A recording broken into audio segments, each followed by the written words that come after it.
The Marquee tool is used for making either rectangular or elliptical selections in your image, which will then allow you to cut out the portions of your image within that selection or just edit the specific areas within that selection.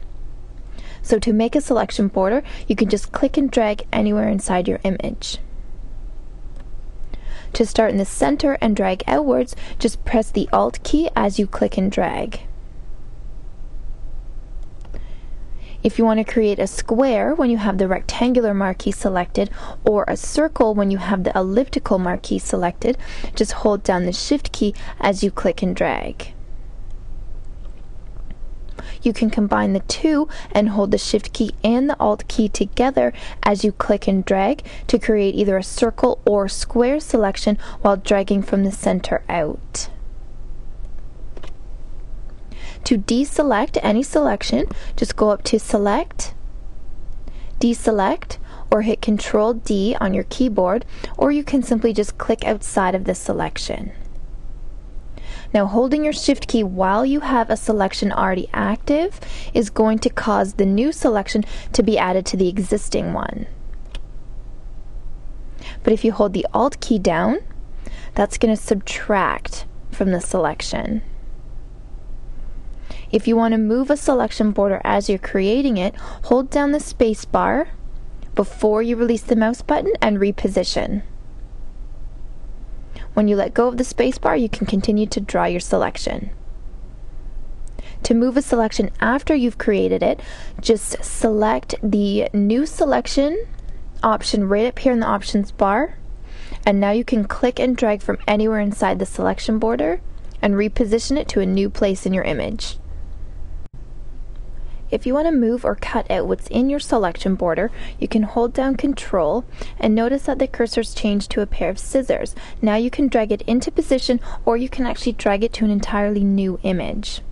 You can also use the standard copy and paste functions, which you can find right up here in the Edit menu.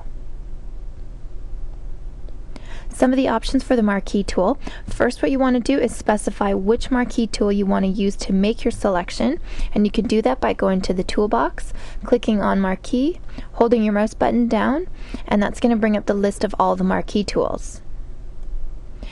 Next, you can specify if you want to create a new selection, add to a selection, subtract from a selection, or select an area that's intersected by another selection. You can also add feathering to your selections. Now, feathering softens and fades your selection border and blurs edges between the selections you've made and the surrounding pixels. So you can enter a feathering value right here in the text box in the options bar, and it ranges from 0 to 255, and that's going to define the width of your feathered edge. So the higher the number, the more soft your image edges are going to become.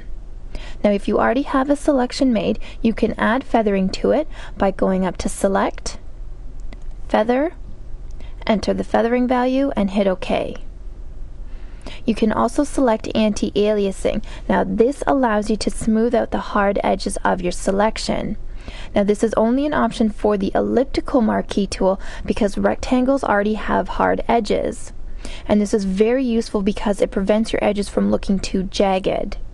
Now, you must select anti-aliasing before you make your selection because you cannot add it to an existing selection.